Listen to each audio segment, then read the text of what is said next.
क्या आपने कभी गौर किया है, जैसे ही आप नहाने जाते हैं अचानक पेशाब का दबाव बढ़ जाता है। कभी ऐसा लगता है कि अभी तक कुछ नहीं था, लेकिन जैसे ही पानी शरीर को छूता है पेशाब की इच्छा जाग जाती है।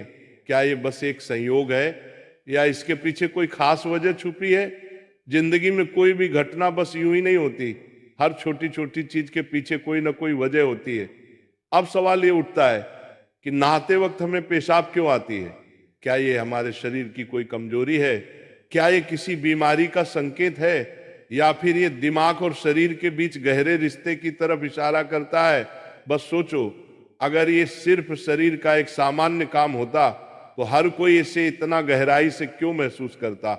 नहाना सिर्फ साफ सफाई का मामला नहीं है। नहाना एक ऐसा प्रक्रिया है जिसमें शरीर, दिमाग और आपकी पूरी चेतना जुड़ी होती है। पानी, जिसे सबसे पवित्र तत्व माना जाता है, सिर्फ आपके शरीर को नहीं धोता बल्कि आपके अंदर जमा थकान, तनाव और दबाव को भी धो देता है। और जैसे जैसे शरीर हल्का हो जाता है उसका दबाव पेशाब के रूप में बाहर निकलता है।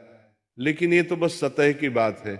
असली कहानी इससे कहीं गहरी है, क्योंकि शरीर का हर अनुभव मन का भी अनुभव होता है और मन का हर अनुभव शरीर में उतरता है।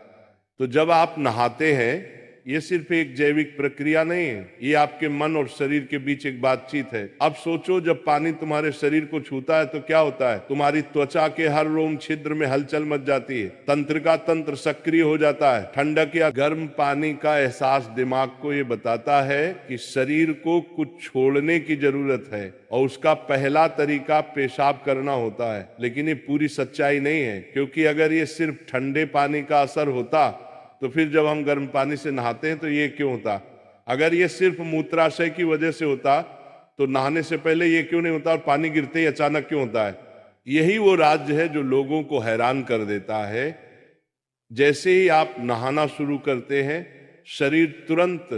शरीर आराम की स्थिति में चला जाता है, और जैसे ही शरीर आराम करता है सबसे पहले वो दबाव को रिलीज कर देता है। ये दबाव कभी पेशाब के रूप में दिखता है, कभी गहरी सांसों में, और कभी थकान के एहसास में।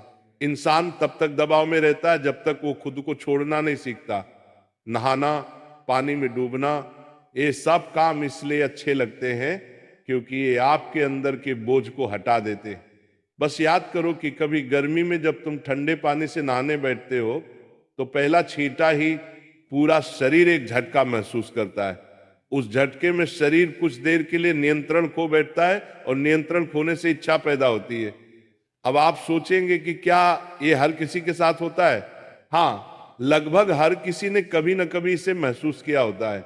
लेकिन फर्क ये है कि कुछ लोग इसे सामान्य समझकर भूल जाते हैं, और कुछ इसके पीछे छुपे राज की तलाश शुरू कर देते हैं। और जो तलाश शुरू करता है वो जिंदगी के असली ज्ञान के करीब पहुंच जाता है। क्योंकि यहाँ एक नाजुक बात छुपी है। पानी और पेशाब दोनों एक ही तत्व से बने होते हैं। जब पानी बाहर से शरीर को छूता है तो शरीर के अंदर पानी का तत्व भी प्रतिक्रिया करता है। यही प्रकृति का संतुलन है, ये एक अनुनाद है। शरीर और प्रकृति के बीच रिश्ता आईने जैसा होता है। जो कुछ बाहर होता है वो अंदर भी परिलक्षित होता है। तो जब बाहर का पानी तुम्हारे शरीर से मिलता है तो अंदर का पानी यानी पेशाब भी बाहर आने को बेचैन हो जाता है। लेकिन अब सवाल उठता है, क्या ये सिर्फ पानी और मूत्राशय की बात है, या इसके पीछे कुछ और भी है? क्या ये किसी कमजोरी का संकेत है? क्या ये किसी बीमारी का शुरुआती लक्षण है, या बस मन और शरीर के बीच की एक बातचीत है? यहीं से हमारी यात्रा शुरू होती है, शरीर के विज्ञान से लेकर आध्यात्मिक दृष्टि तक। क्योंकि अगर हम इसे बिना समझे सामान्य कहकर नजरअंदाज कर देंगे तो हम जीवन के एक बहुत बड़े संकेत को खो देंगे। तो चलिए अब इस रहस्य को और गहराई से समझते हैं। हर बार जब तुम कुछ छोड़ते हो, कुछ रिहा करते हो, तो वो तुम्हारे बोझ से आजादी देता है। लेकिन ध्यान रखना, ये सफर आसान नहीं होगा, क्योंकि जो दिखता है वो सच नहीं होता, और जो नहीं दिखता वो गहरा सच होता है। लेकिन सवाल यह है कि ऐसा क्यों होता है कि कुछ लोग इसे ज्यादा महसूस करते हैं और कुछ कम? यहां मनोविज्ञान की भूमिका आती है। मनोविज्ञान कहता है कि हमारा मन और शरीर गहराई से जुड़े होते हैं। जैसे ही मन आराम करता है शरीर भी रिलीज होना चाहता है। इसे कैथारसिस कहते हैं। सोचो, जब तुम रोते हो तो कैसा महसूस करते हो?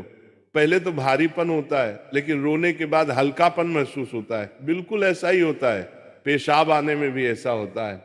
ये एक तरह की साफ सफाई है, और नहाना भी ऐसी ही एक प्रक्रिया है जो आराम और तरोताजगी दोनों को जगाती है। इंसान लगातार दबावों के नीचे रहता है, तनाव, इच्छाएं, डर, गुस्सा, चाहत, ये सब अंदर जमा रहते हैं। जब आप नहाते हैं तो पानी सिर्फ शरीर को नहीं धोता, ये आपके दबावों को भी पिघलाता है। और जैसे ही दबाव कम होता है, शरीर से छोटे छोटे रिहाई के संकेत पहले निकलते हैं। मतलब पेशाब आने की इच्छा सिर्फ जैविक नहीं है, बल्कि मनोवैज्ञानिक भी है।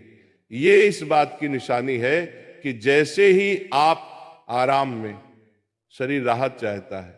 पानी सिर्फ शरीर को साफ नहीं करता, ये आपके अवचेतन तक पहुंचता है, क्योंकि पानी का अस्तित्व बहुत गहरा है।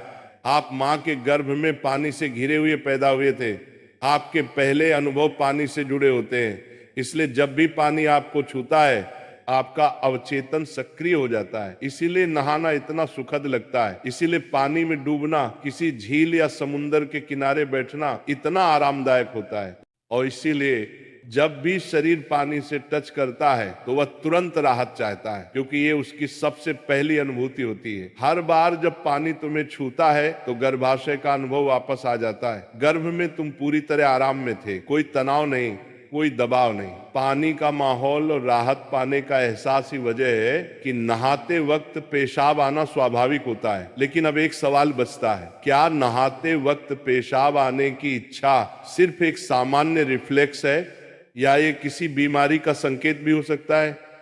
विज्ञान मानता है कि अगर ये बहुत बार होता है, बहुत ज्यादा तलब होती है, आप इसे कंट्रोल नहीं कर पाते, तो ये ओवर एक्टिव ब्लैडर या किसी और मेडिकल कंडीशन का संकेत हो सकता है। लेकिन अगर ये कभी कभार होता है तो ये बिल्कुल नेचुरल है, बिल्कुल सामान्य है।